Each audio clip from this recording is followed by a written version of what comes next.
Muy buenas noches a todos. Bienvenidos a Professional Growth Center. Les saluda Enrique Díaz, titular gerente de PGC. El día de hoy tenemos nuestra inauguración y nuestro primer simposio internacional por el Día Mundial de la Salud Mental. ¿Por qué el 10 de octubre es el Día de la Salud Mental?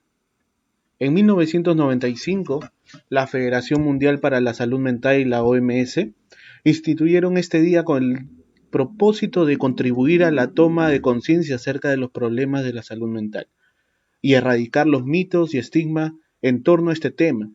Hoy, la pandemia ha golpeado a muchas familias y con ello, más personas han descuidado su salud mental. Muchos no nos damos cuenta que a veces vivimos en un ambiente que nos lastima y daña mentalmente y creemos que ir a un psicólogo para hacernos un chequeo es cosa de locos. Sin embargo, esta pandemia nos ha enseñado que así como vamos a un dentista, a un médico para ver alguna molestia o chequeo mensual, también debemos hacernos un chequeo mental para que las cosas marchen más que bien. En este Día Mundial de la Salud Mental, iniciamos como institución nuestro primer simposio internacional que hasta el próximo domingo tendremos a unas ponentes de diversos países acompañándonos con grandes temas. El día de hoy nos acompaña una gran profesional y excelente persona que ha tenido la deferencia de poder brindarnos una hora de su tiempo o unos minutos para estar el día de hoy con nosotros. Nos referimos a la doctora Maetsi Velázquez, desde México, quien nos hablará del tema Me encuentro viviendo en violencia, los ciclos, los tipos y cómo nosotros debemos afrontar a este tipo de problemas. Sin más que decir, le doy pase a la doctora Maetsi Velázquez para que pueda iniciar con esta ponencia el día de hoy. Adelante, doctora. Hola, buenas noches. Muchas gracias, Enrique. Muchísimas gracias por la invitación a Professional Growth Center. La verdad estoy muy feliz y estoy muy emocionada de esta invitación. Y pues vaya, sin más, hoy es el Día de la Salud Mental y en definitiva ya lo decías ahorita tú, Enrique, que últimamente se le está dando una importancia y una gran importancia a lo que es la salud mental y a partir de la OPS, que es la Organización Panamericana de Salud Mental, ¿no? En combinación con la Organización Mundial de la Salud, pues proponen este día para poder enfocarnos y para poder darle esta importancia que sin más, pues es como de la canasta básica de salud, ¿no? La salud mental. Entonces, pues, ¿por qué? Porque ahora con COVID, ¿no? Ahora con esta situación de la pandemia, pues, han aumentado nuevas afecciones, nuevos casos de afecciones de salud mental. Y entonces con esto también, pues, se empeoran como que ya los presentes. Pero bueno, el día de hoy yo estoy muy feliz y agradecida también porque estoy iniciando pues este simposio, entonces lo cual, me pone como en un gran reto también, porque vienen demás ponentes de demás países y qué genial que se pueda llevar a cabo por este medio, que utilizando lo que nos está permitiendo ahora también la pandemia, que son pues estas plataformas que nos permiten acercarnos, ya que no podemos acercarnos de manera presencial. Pues bueno, utilizamos estas plataformas que nos permiten adentrarnos a temas y acercarnos para podernos también, pues, informar, ¿no? Para poder saber de estos temas que son de gran importancia. Y que bueno, lo que yo ahora elijo, porque cuando me contacta Growth Center, me dicen, bueno, un tema, ¿no? Un tema que maneje. Yo decía, ¿qué tema puedo yo manejar? Yo quiero hablarles también un poquitito de mí, porque para que nos conozcamos, me gusta conocernos, ¿sí? Para que sepan quién les está hablando desde este lado de la pantalla. Yo soy psicóloga clínica, ¿sí? Soy psicóloga clínica, tengo maestría en psicología educativa, estudios en sexualidades humanas y también estudios de género y violencia.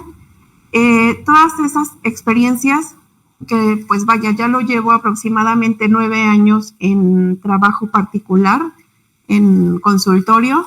Entonces, todas estas experiencias también que tienen que ver con el ámbito de la salud mental y que lo he llevado en campo, pues tiene que ver también con instituciones públicas, ¿no? Y es de ahí donde me nace este interés por el tema de la violencia, con estas instituciones públicas y con los trabajos que se van realizando ahí.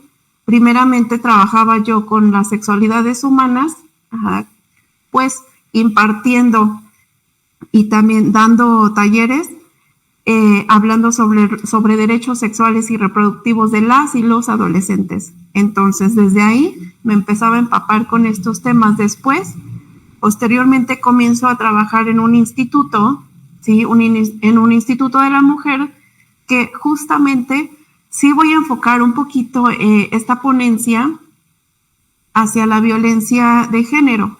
¿Por qué? Pues porque es desde nuestras trincheras, ¿no? Cada uno comenzamos a hablar de estos temas, de la violencia, porque pues es como lo que me ha tocado vivir o ver más de cerca en cuestión del ámbito profesional, ¿sí?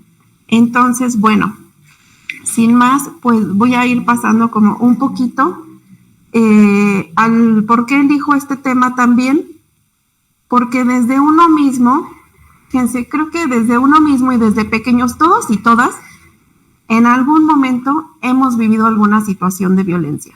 Todos y todas hemos vivido violencia, aunque algunos o algunas no lo llegamos a identificar, ¿no? Lo que ahora identificamos como violencia mayormente y aquellos que no llegamos a tener un conocimiento como tal, pues de las diversidades que tiene la violencia, ¿sí? Lo enfocamos hacia que la violencia tiene que ver con lo físico o meramente con lo físico. Sin embargo, pues fíjense, lo que va ocurriendo es que desde pequeños, ¿cómo se empieza a separar este ámbito desde el género, ¿no? O desde hablar hombre o mujer, ¿sí? O femenino o masculino. Entonces, desde ahí se comienzan a vivir situaciones violentas que no identificamos. Y todo tiene que ver también con el ámbito cultural o sociocultural en el que cada uno nos encontramos. También quiero retomar que pues bueno, acá y de las ponentes que hay más adelante, somos de diferentes países, pero sin embargo, en América Latina, la violencia tiene una estadística muy alta, ¿sí? Estamos hablando de que en América Latina, en esto del 2015 al 2017, más o menos, que es cuando se tienen los últimos números o el último conteo, ¿sí? América Latina, en comparación a nivel mundial, es quien tiene el mayor número en situaciones de violencia, incluyendo la violencia de género, incluyendo también violencias como pandillas, incluyendo violencias como la delincuencia organizada, etc., etc. Pero, sin embargo, América Latina nos encontramos en un alto número de violencia, ¿sí? Por eso, pues quiero tomar también este tema. Voy a compartir mi presentación para, a ver, un segundito.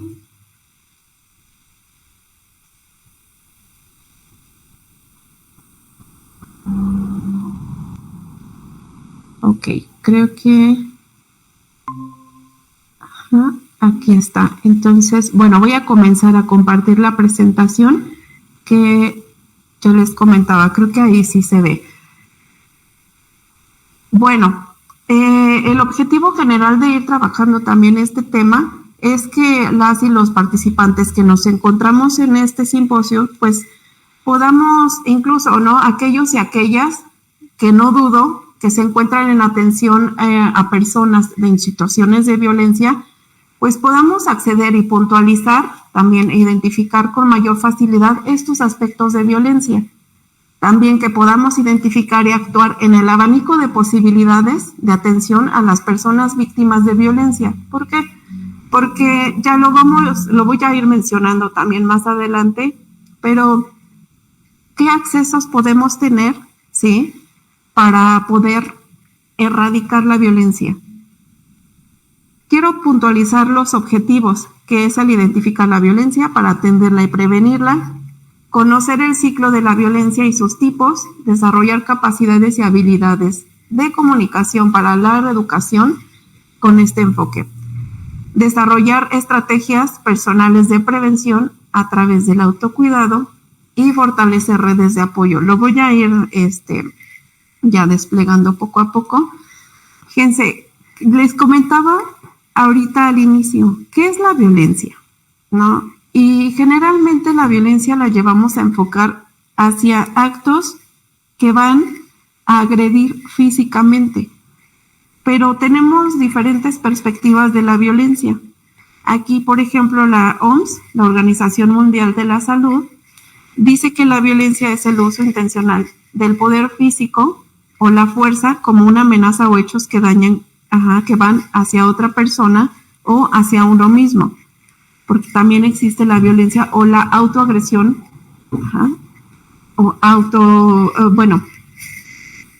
ahorita lo voy a mencionar, tiene también otro nombre, pero sí tiene que ver con la autoagresión y el lastimarse a uno mismo. Y vaya, también se puede ser violento contra grupos de personas, comunidades, y estos daños pueden ser físicos, psicológicos, y pueden llegar hasta causar la muerte. Aquí la violencia tiene diferentes rubros, ¿sí? Que desde uno de ellos la violencia se va a diferenciar dependiendo el daño causado. Y dependiendo del daño causado, entonces, y que esta también se incluye y despliega lo que es la violencia de género, en donde se introduce la violencia física, ¿sí? Que tiene que ver con maltratos físicos, ¿sí? Con coacción y amenazas físicas, que es el dañar, ¿sí? Con el uso de fuerza a otra persona. La violencia psicológica o emocional, que este es otro de los tipos de violencia. Ojo, aquí la diferencia son con tipos de violencia, estamos con esto. Y la violencia psicológica emocional se va a dirigir hacia insultos, amenazas, ¿sí? Con el agredir verbalmente o humillar a la otra persona. La violencia sexual, ¿sí? Que implica el obligar a la persona a tener relaciones sexuales o a infligir tocamientos, ¿sí? O de determinadas prácticas que no son consensuadas, que no son permitidas por la otra persona. Violencia económica o patrimonial, que es el control o supervisar los ingresos de la persona, los gastos, ¿sí? ¿Para qué? ¿Quién? Entonces, no permitir como desplegar el uso de su economía. Y aquí en la imagen, si alcanzan a ver, también está o implica y que engloba, ¿no? Engloba un poquito todas estas violencias, que es la violencia social, que tiene que ver con el limitar el contacto o aislar a la persona de otras personas, que no pueda hablar incluso con amistades, con familia, ¿sí? Que no pueda tener contacto social mediante el uso de alguna de las de otras violencias. También hay otro tipo, según el tipo de víctima. Entonces, acá estábamos hablando según el tipo de daño causado, y acá lo que se despliega de los daños causados es el tipo de víctima hacia quien va dirigido la violencia. Entonces, tenemos estos 6 puntos, estos 6 aspectos que se despliegan, que es la violencia contra la mujer, la violencia contra las y los niños, violencia contra las personas mayores, violencia de género, que va un poquito de la mano con lo que es la violencia contra la mujer, y violencia debido a la orientación sexual, violencia contra otras personas con discapacidad. Les comentaba hace un momentito que me voy a ir un poquito más adelante dirigiendo hacia lo que es la violencia contra la mujer o la violencia de género. Y creo que no justificaba un poquito este punto, pero definitivamente, y ya ahora con la pandemia, los números en violencia contra la mujer o hacia la mujer, aquí pondría un poquito hacia la mujer, que bueno, acá en México se utiliza el término feminicidio. Marcela Lagarde introduce este término porque O sea, ella lo define, ¿sí?, como un acto de dañar física, psicológica, sexualmente e incluso, bueno, llevar a la muerte a la mujer. Pero ella nos menciona que introduce feminicidio como esta definición, no por el hecho de ser mujer, ¿sí? O sea, no por el feminicidio, no que se entienda, porque también existe el término homicidio. Aquí me estoy metiendo un poquitito en el marco de lo legal. Sin embargo, sí quisiera aclarar esto, porque homicidio, ¿sí?, es el infligir contra la vida de otra persona y entonces llevarla a la muerte, pero acá lo define y lo lleva tal como hacia la mujer, porque lleva actos de degradación, ¿sí?, por el ser mujer. Entonces, también continúo, porque aquí la violencia según el ámbito donde ocurre, ¿sí? Entonces, tenemos violencia doméstica o intrafamiliar, que en la actualidad se le da el término de intrafamiliar. Las violencias en las comunidades, en las calles o en los espacios públicos. La violencia en la escuela, en el trabajo y a través de los medios de comunicación y ciberespacio, ¿sí? Todos estos aspectos y se definen así, y vaya, lo quiero ir también aclarando porque esto se tiene que llevar a cabo de esta manera, porque desde lo marco de la legalidad, o sea, desde los marcos normativos de la legalidad, en cada uno de nuestros países es diferente. Sin embargo, a lo que voy a pasar a lo siguiente, tiene que ver con la Convención Interamericana y cómo define la violencia. Esta convención, ¿sí?, ella, bueno, se reúne todos estos marcos se reúnen para poder dar normatividad de la legalidad en torno a la violencia hacia la mujer. Entonces, ¿sí?, desde ahí, por eso quise introducir esto para tener como este preámbulo, ¿no?, esta introducción en torno a lo legal. Entonces, aquí la Convención Interamericana define a la violencia contra las mujeres como cualquier acción o conducta basada en su género que cause muerte, daño o sufrimiento físico, sexual o psicológico a la mujer, tanto en el ámbito público como en el privado.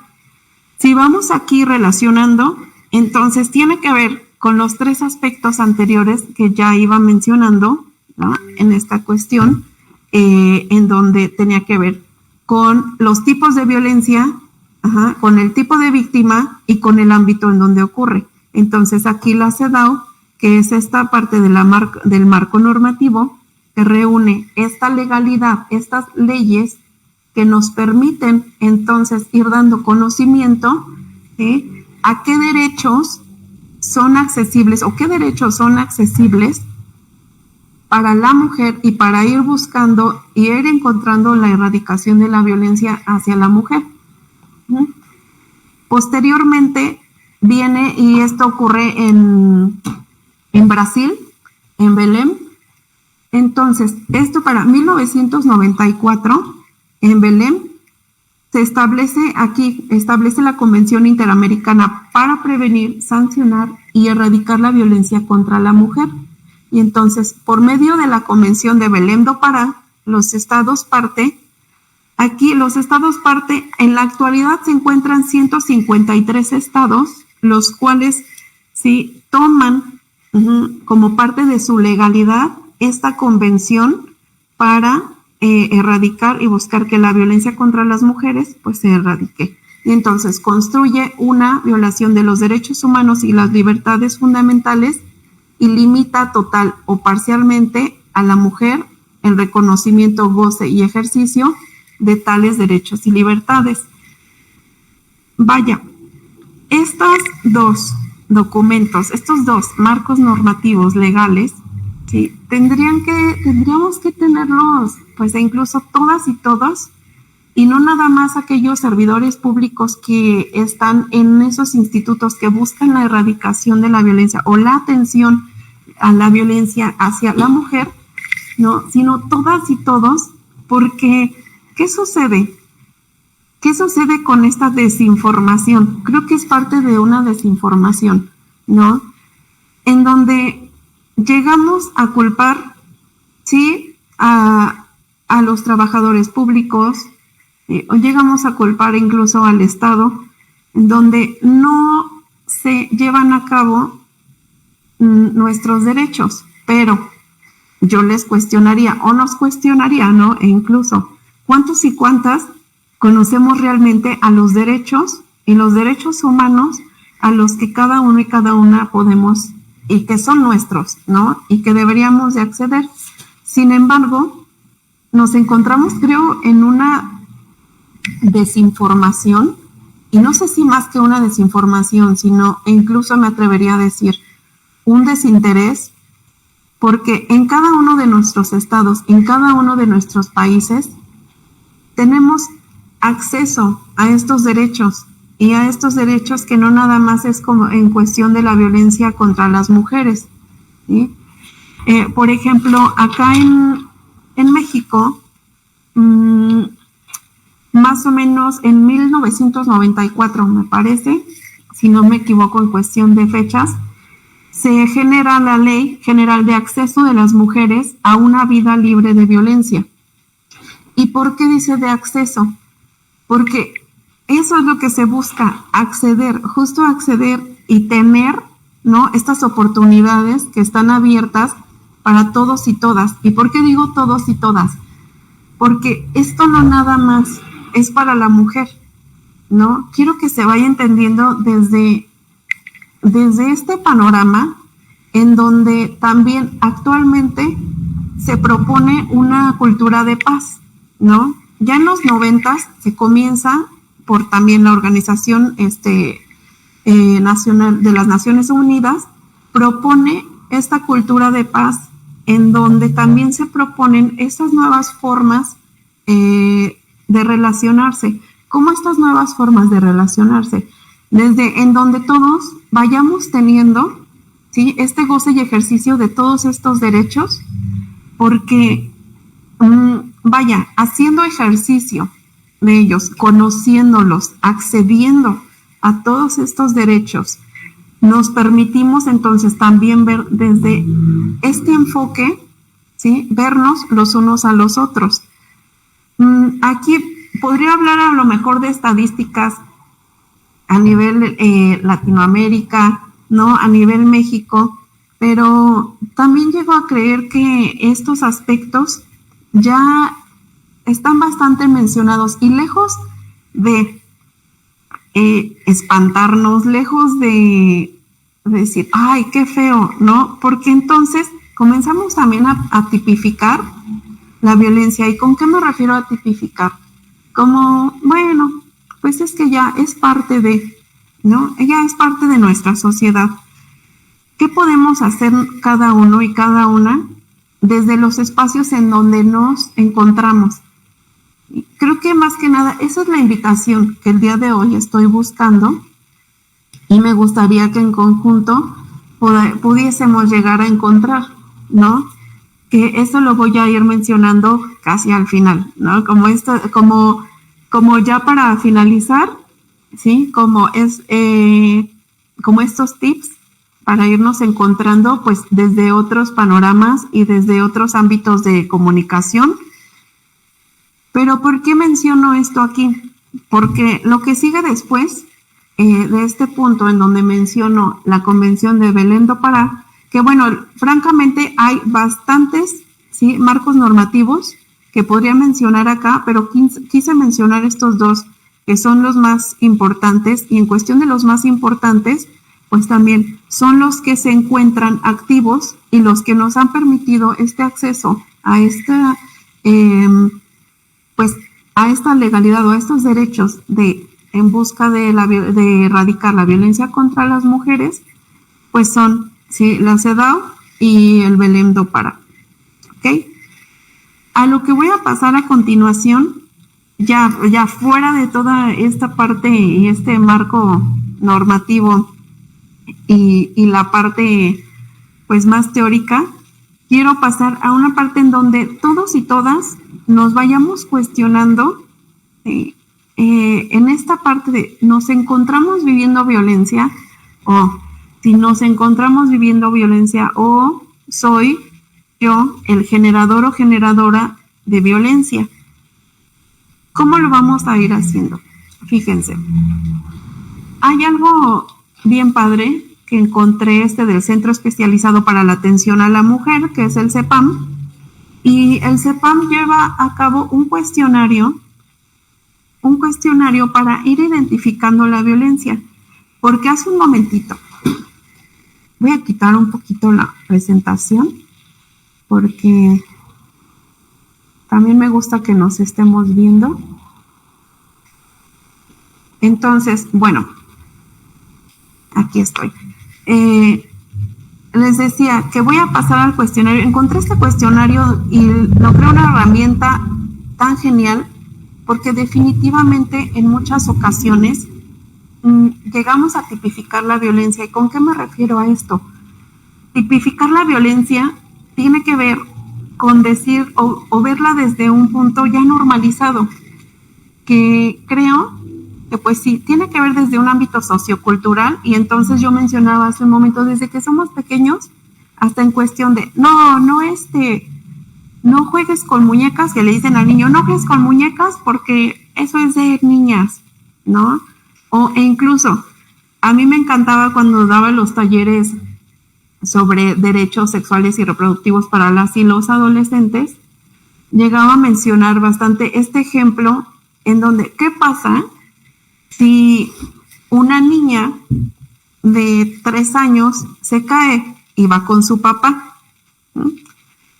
No, pues ¿qué le dice el papá? Y la niña comienza a llorar y le dice, ay, no, mi niña, mi princesa, ay, levántate, pobrecita, ¿no?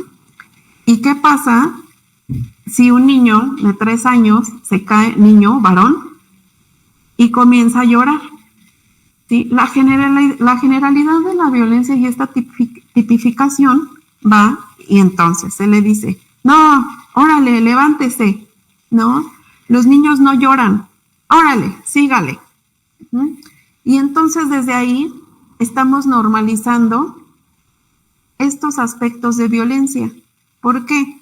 Porque es muy sabido que en nuestra sociedad no se le permite al hombre, no quiero generalizar tampoco, porque pues vaya, no podemos generalizar que todos los hombres o que todas las mujeres son violentos o que violentas, o que viven violencia. Sin embargo, aquí estoy hablando de una generalidad, ¿ok? Entonces, la generalidad es esa, que los hombres, si se llegan a expresar en cuestión de sus emociones, pensemos en un escenario en donde están unos chicos de preparatoria. ¿Sí? Están estos chicos de preparatoria, y entonces llega el uno con el otro. Oye, no, estoy muy triste porque, no sé, me pasó algo, me enojé con mi novia, ¿no? Entonces, ¿qué le dice el otro? Ay, no llore, no sea, no sea niña o no sea joto. E incluso ahí peyorizando el ser mujer. ¿Sí? Y entonces no se les permite esta manera de expresión. Pero si va una chica y entonces va con su amiga y va llorando y le dice, no, es que me enojé con mi novio, ¿no? Y entonces sí, o sea, se apapachan. Las mujeres, a lo que quiero también mencionar, las mujeres tenemos más esa permisividad de apapacharnos, de abrazarnos, ¿no? De más esas muestras de cariño, a diferencia de los hombres, que definitivamente en la actualidad vamos paso a pasito y eso va teniendo cambios en nuestra sociedad. Sin embargo, desde ahí, ¿sí? Se van viviendo aspectos de violencia que no está por demás, pero ¿por qué las estadísticas? En muertes, por paros cardíacos, paros fulminantes, la estadística está elevadísima en el varón. más que en la mujer. Y sí, definitivamente tiene que ver porque estos medios de expresión o estas expresiones emocionales se quedan más guardadas o mayormente guardadas en el hombre. Entonces, bueno, ahora sí que vaya pasando a estas preguntas que les menciono, que retomé de esta institución, del Centro Especializado para la Atención a la Mujer.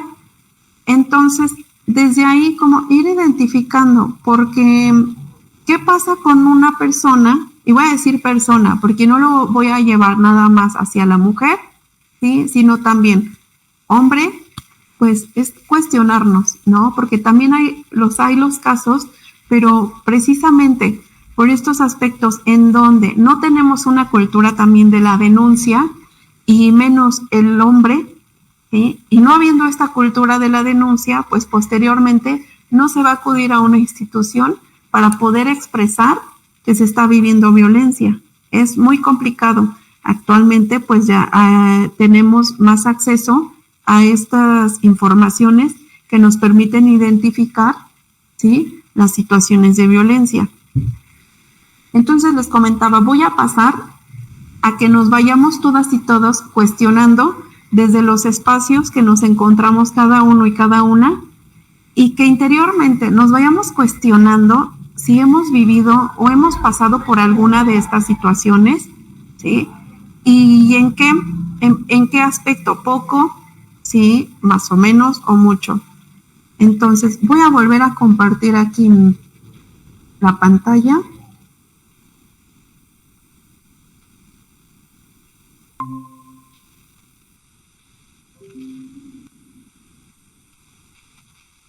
Bien.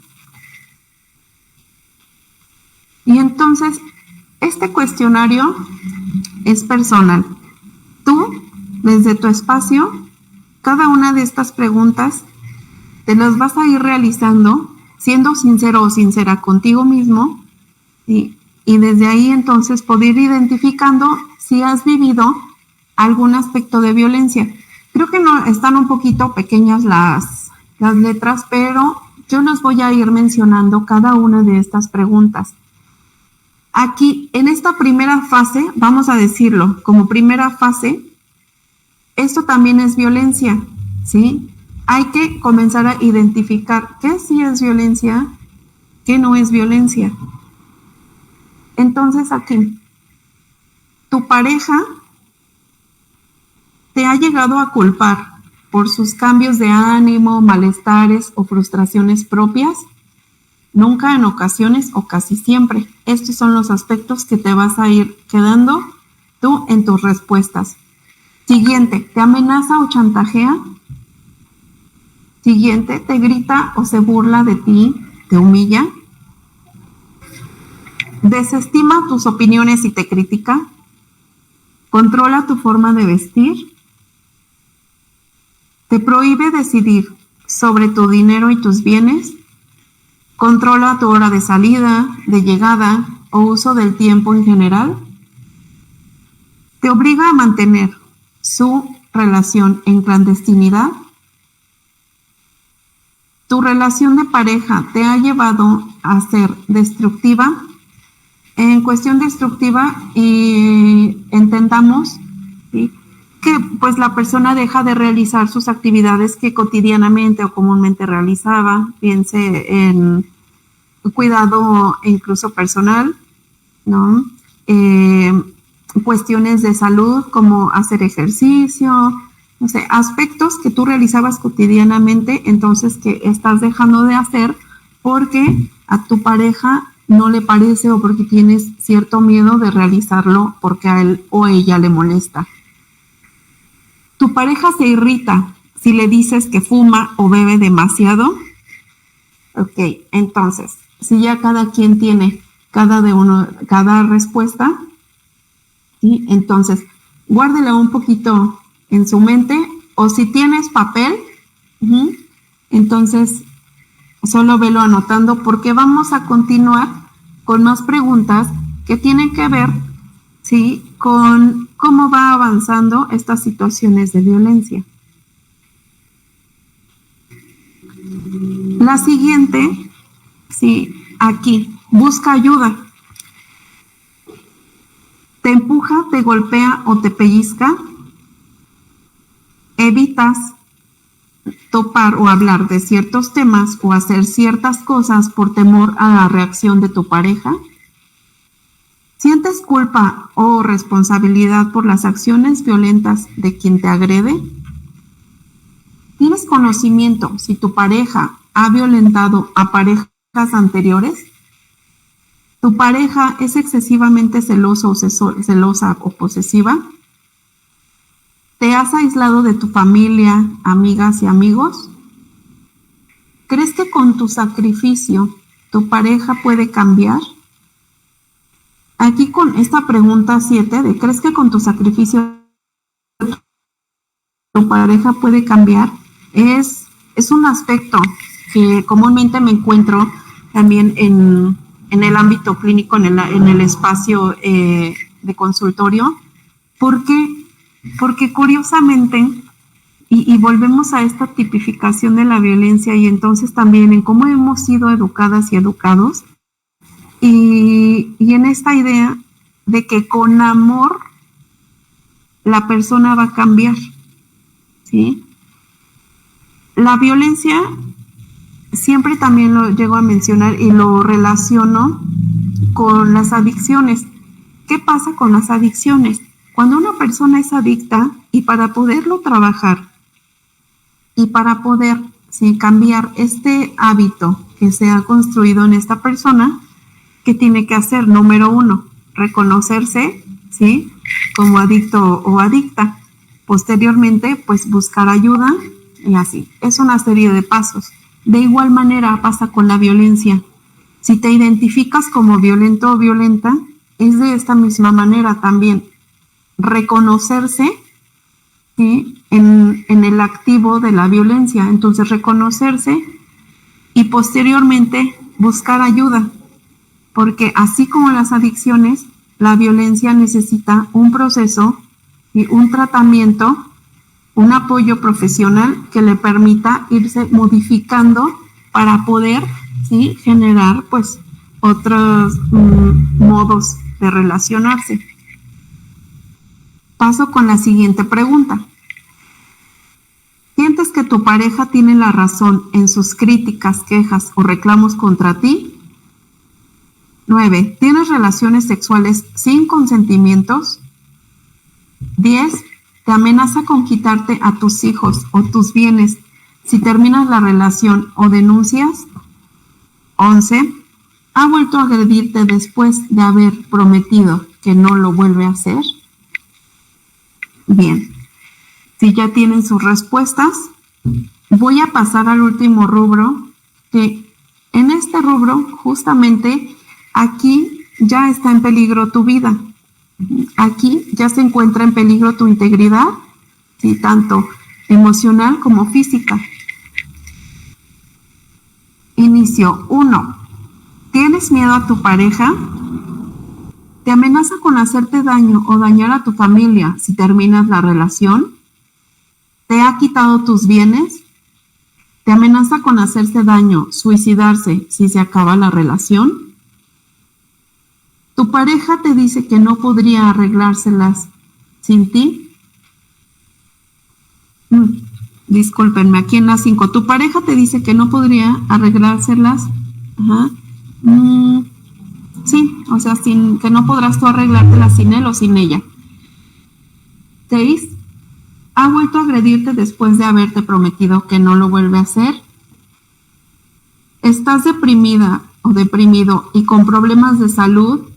Aquí ya estamos hablando de afecciones, ¿sí?, que, pues vaya, ¿sí?, el no encontrarse bien emocionalmente, entonces también repercute e implica afecciones físicamente o viceversa, ¿no?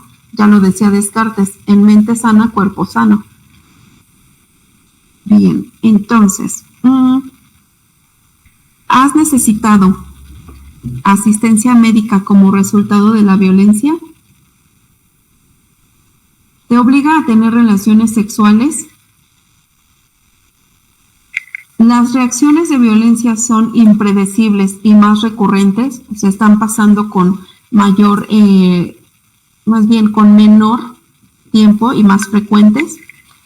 ¿Sientes que nadie te puede ayudar o no consideras que mereces ayuda? Aunque temes por tu vida, sientes que no hay cómo salir de la violencia. Creo que estas preguntas, estas últimas, y que incluso aquí la diapositiva dice, ¿estás en peligro? Sí, pero fíjense que comúnmente, y esto, cuando me encontraba trabajando con casos de violencia alta, la generalidad de estos casos ya se encontraban en este rubro, ¿no? Las mujeres que acudían a atención ya era porque había ocurrido algún acto que ya había puesto en peligro su vida, como agredirla con arma de fuego, agredirla con algún arma blanca, también haber empujado o haber tirado de escaleras o de algún auto en movimiento, etc., etc. Entonces, ¿por qué esperar? ¿Sí? Y muchas veces cuestionan, ¿por qué esperar hasta que ya se pone en peligro la vida? Bueno, pues en la violencia hay algo que se llama el ciclo de la violencia de género, porque tendemos a creer que la violencia con amor se cura, ¿no? O se quita. En estas preguntas que iba haciendo anteriormente, espero que todas y todos nos podamos haber identificado en diferentes aspectos que nos permitan ver si nos encontramos en alguna situación, ¿sí?, que nos esté llevando a una vida en violencia. Entonces, por lo tanto, ¿sí?, pues aquí al mencionar este ciclo de la violencia, y que es una generalidad cuando nos encontramos con casos de personas o de parejas o de situaciones de violencia, es que, fíjense, lo que ocurre es que en el punto número 1 viene la elaboración de la atención, en donde pues ya la pareja se encuentra molesta, ¿sí?, en donde dicen, ay, pues ya cualquier cosa que le dice no le parece, ¿sí? Entonces aquí tenemos esta elaboración de tensión en donde comienzan a molestarse o a incluso a discutir por algo que no les está pareciendo. Posteriormente viene la exposición de la violencia y agresión, que también es esta explosión en donde llega a haber gritos, ¿sí?, en donde ya llega a haber golpes, o en el peor de los casos, ¿sí?, llega a haber la muerte. Y en el paso 3, en este círculo o ciclo de la violencia, viene la calma o la reconciliación. Bueno, claro, siempre y cuando no haya existido la muerte.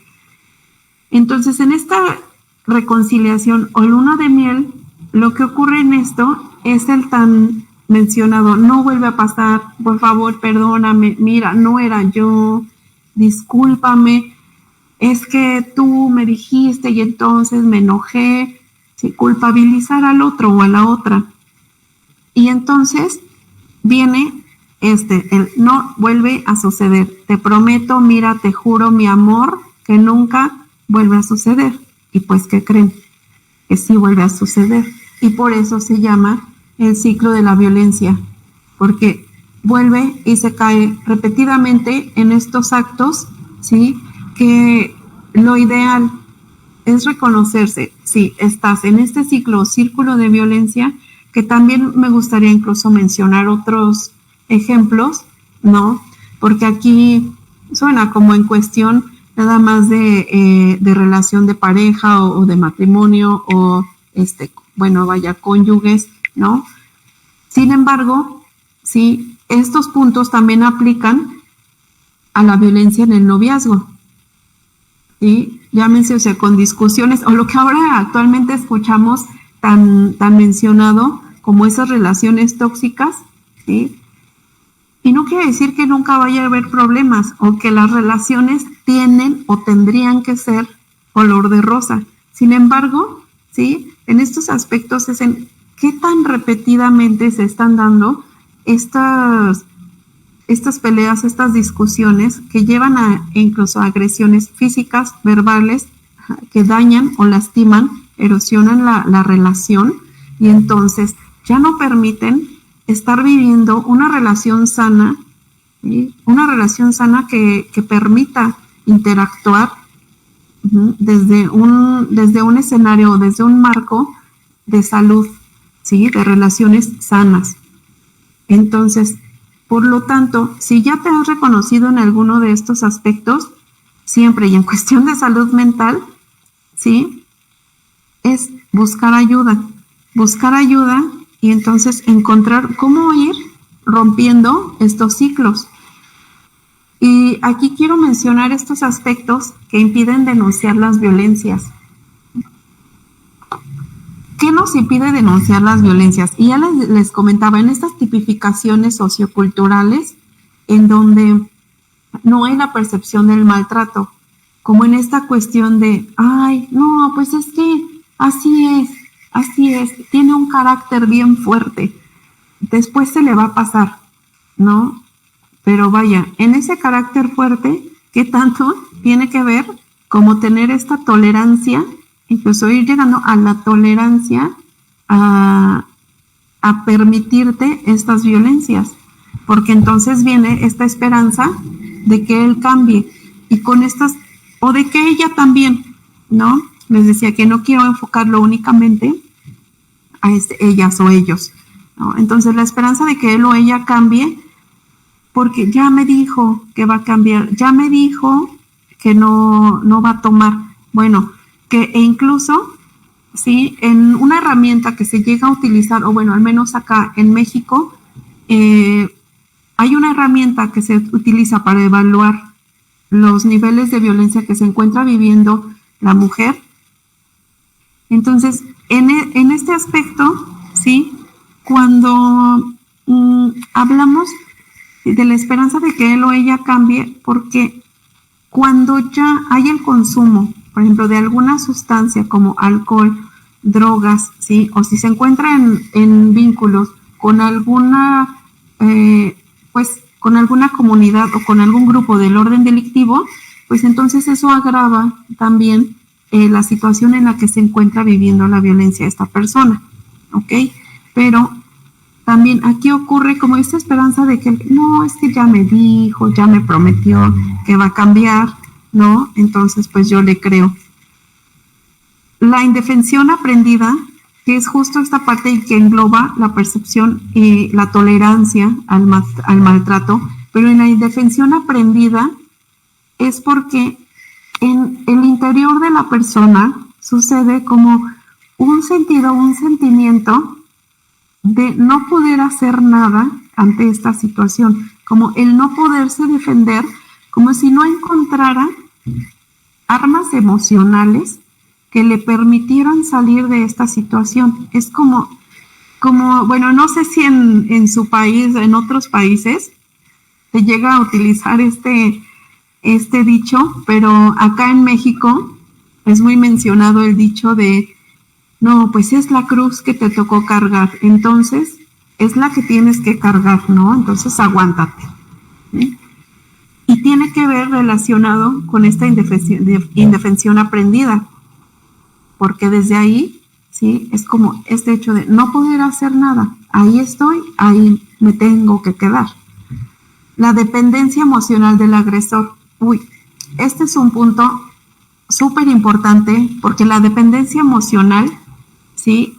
Y se liga al punto que está arriba en la esquina, en esta parte de acá, que es la inseguridad y baja autoestima.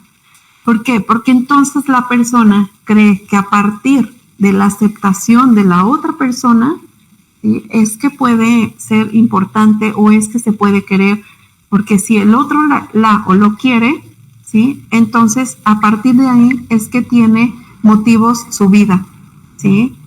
Entonces la dependencia emocional del agresor es uno de los peores aspectos que puede estar viviendo una persona que vive en una situación de violencia. Porque cuando hablo con mis pacientes, ¿sí? Con algunos pacientes que han vivido situaciones de violencia y que ya les decía, desde este ámbito donde anteriormente me encontraba con víctimas de violencia en alto grado, la mujer decía, es que yo sé que está mal, yo sé que estoy viviendo violencia y no lo quiero vivir, sí, pero no sé cómo dejarlo. Yo sé que está mal que me pegue, sí, que entonces, o que me haya agredido de tal manera. Sin embargo, yo sé que si ahorita me busca, pues yo voy a volver. No sé qué es lo que me hace volver, pero voy a volver, ¿no?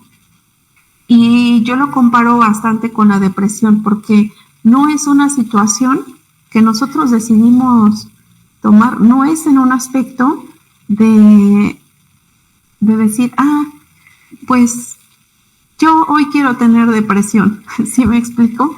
Entonces, no, simplemente no te das cuenta en qué momento, o sea, esta situación o esta afección te va enrolando. Entonces, así, de igual manera, la dependencia emocional. Otro aspecto, la vergüenza y el sentimiento de culpa, ¿sí? Por el qué dirán los demás. Y todo esto tiene que ver con aspectos socioculturales, nuevamente los menciono, porque dependiendo de la cultura, ¿no? Y todas estas creencias que traemos arraigadas cada uno y cada una, también son aquellos aspectos que no nos permiten salir de esas situaciones violentas. La preocupación por los hijos o las hijas, o como en esta cuestión de, me quedo ahí por mi hija o por mi hijo, ¿no? Pues entonces yo ahí te diría, cuestiónate, ¿quieres o te gustaría, más bien te gustaría que esa situación violenta se reproduciera en tus hijos o en tus hijas? ¿Sí? Porque pues los niños definitivamente son la carta de presentación de cada uno y de cada una de nosotros.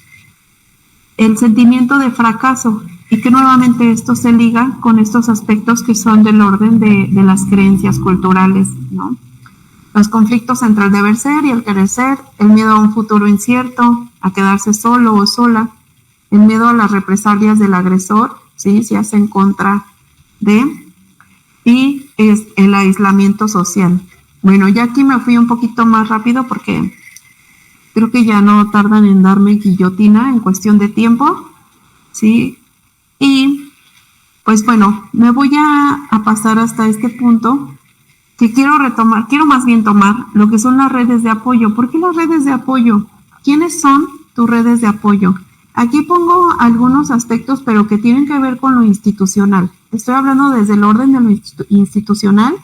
Sin embargo, inicial y principalmente hablar de redes de apoyo, ¿sí? Tiene que ver con aquellas personas con las que puedes hablar y mencionarles que estás viviendo alguna situación violenta, ¿sí? Y entonces poder confiarles, ¿sí? E incluso, ¿sí? Si te sientes en el aspecto en donde tu vida ya está corriendo algún riesgo, ¿sí? Es buscar una red de apoyo que incluso te permita quedarse en su casa, ¿sí? Que te dé alojamiento, que te dé un techo por algunos días.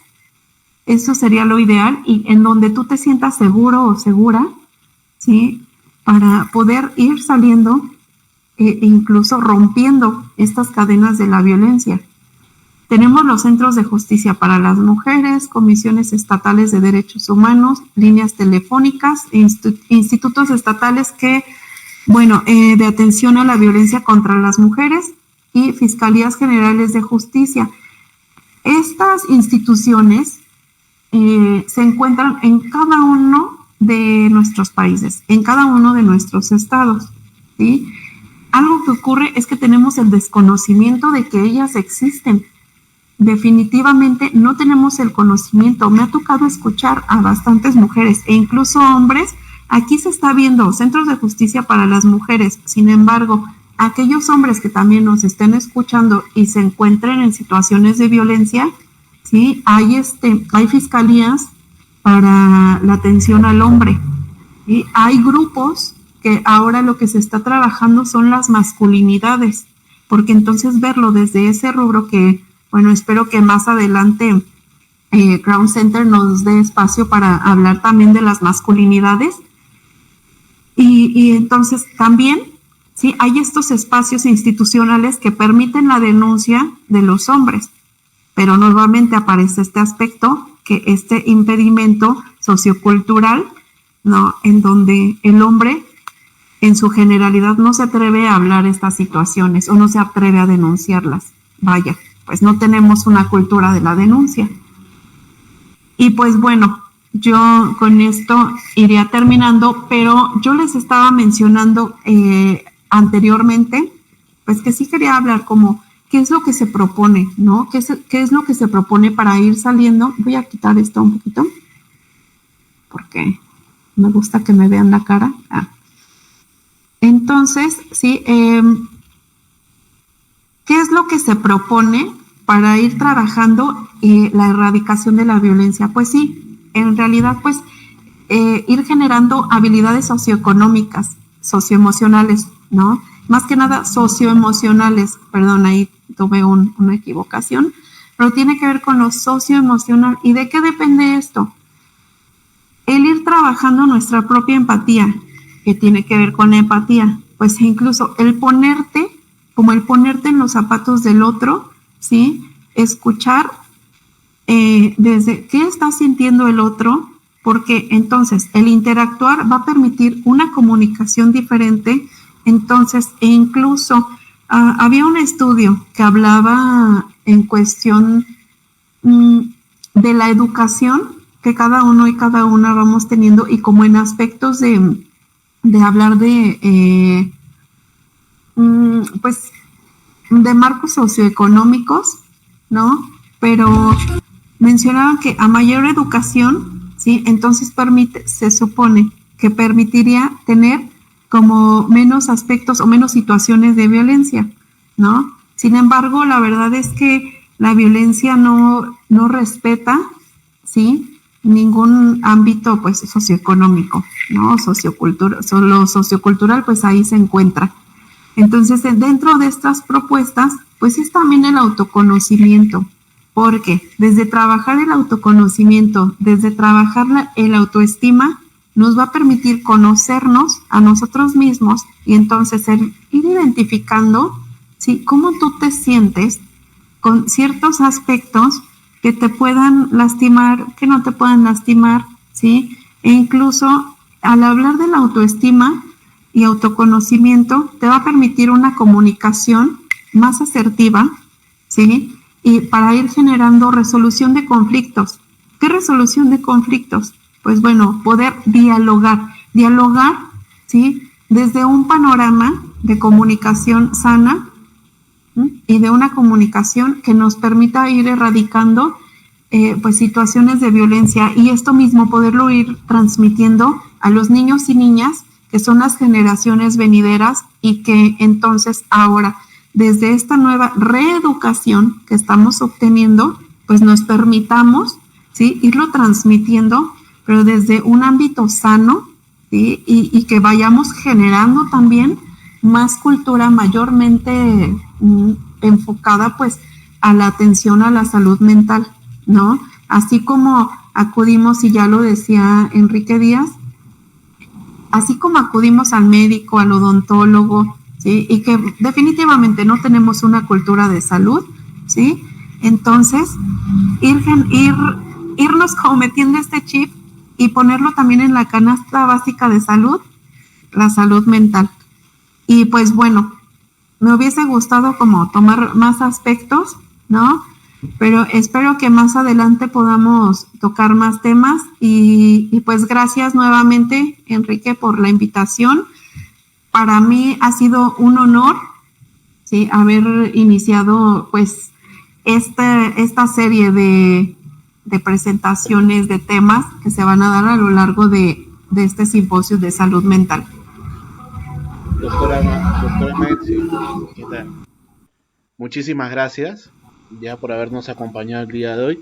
De hecho, vamos a buscar la forma en poder tenerla nuevamente con nosotros, ya, porque te que ha quedado algunos temas muy pendientes, ¿no? Y a veces el tiempo es muy corto para hablar sobre el tema de la salud mental y más sobre el tema de la violencia, que es uno de los temas que hoy en día en todos los países creo que está pasando y se está vivenciando mucho, ¿no? Entonces, no sé si desea agregar algo más, dar algún consejo final para la gente que actualmente, por ejemplo, puede estar viviendo en violencia y tiene miedo a denunciar o tiene miedo a decirle a alguien, a un profesional de la salud.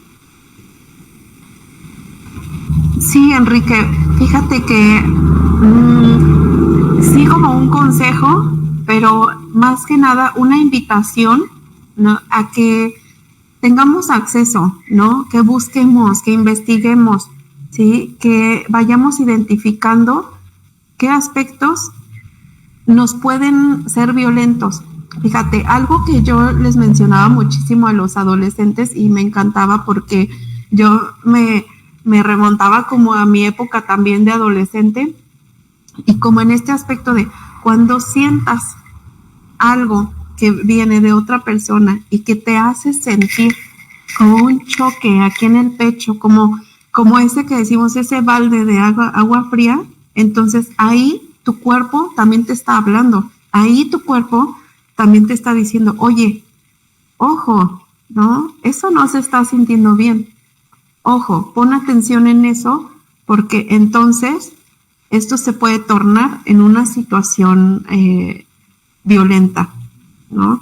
Entonces, más que nada, hacer esta invitación a que todos y todas nos reeduquemos, ¿sí? Y en esta reeducación viene, yo creo que a todos nuestros papás, ¿no? Yo digo a nuestros papás porque a ellos todavía les tocó toda esta época en donde no se visualizaba la violencia como se está visualizando ahora, que estaba tan normalizada y que estaba tan tipificada y entonces a esta generación pues ya nos ha tocado más como este preámbulo para la visualización, ¿sí? De lo que son, pues vaya, este abanico de las violencias y entonces poderlo trabajar. Y entonces cada uno, desde las trincheras en donde nos encontramos, desde cada quien, desde el enfoque pues psicológico que tengamos como profesionales, ¿sí? Desde el ámbito laboral en que tú, cada uno, cada una se encuentre, pues entonces intentar producir, ¿sí? Esta empatía, ¿sí? Esta comunicación asertiva y a todos aquellos o aquellas que se encuentren en alguna situación de violencia, que sepan que sí hay instituciones a las que se pueden acercar, porque existe esta mitificación, ¿no? En donde se mitifica precisamente que no hay la ayuda, pero es importante saber también a dónde dirigirse e instituciones que estén preparadas y que tengan una perspectiva de género en donde se permita justo, ¿sí? Esta atención desde un rubro, ¿no? Pues sororo para las mujeres, pues también para los hombres, ¿no? Y esta atención, pues, que permita salir de este ciclo de violencia y en el otro caso, pues también acercarse a profesionales de la salud, ¿sí? Que permitan pues generar estas habilidades socioemocionales, ¿no? Y que nos ayuden a aperturar la empatía, interacción y también lo que ya decía, comunicación asertiva. Y efectivamente, doctora, por ejemplo, Enrique Villegas, ya, él nos dice, ¿no? Que el contexto sociocultural de hoy en día influye mucho en que se normalice ya la violencia física, emocional y psicológica, ¿no? Ya creo que se ha visto mucho ese tema, ¿no? Que influye bastante en la actualidad, ¿no? Entonces, doctora, quisiera comprometerla para una próxima ponencia, tal vez el otro mes o cuando usted tenga disponibilidad, para poder darnos otro tema muy importante que sé que a muchos que se han conectado el día de hoy están muy, muy, muy interesados en poder escuchar de parte suya, porque es bueno este tipo de simposios, el poder conocer no solamente aspectos de acá de Perú, no aspectos que también son similares a lo que se vive en otros países, ¿no? Entonces, eso es muy importante conocer hoy en día Y muchísimas gracias una vez más, y en unos momentos vamos a los que todavía se están conectados en esta transmisión. Vamos a presentar nuestra próxima ponencia que tenemos el día de mañana. Muchísimas gracias, doctora Maetsi. Ha sido un gusto y muchas gracias por la deferencia de estar con nosotros. No, gracias a ustedes por la invitación y con gusto nos vemos próximamente y para poder ir retomando e incluso ir puntualizando más estos aspectos que aunque lejos en cuestión de kilómetros, pero muy cerca, ¿no? En cuestiones socioculturales, definitivamente. Muchas gracias. Buenas noches a todos y gracias a mi familia nuclear y a la no nuclear que acá están. Muchísimas gracias, doctora. Muy buenas noches. Y a los demás participantes, el día de mañana a las 7 de la noche tenemos nuestra segunda ponencia por el Día Mundial de la Salud Mental a cargo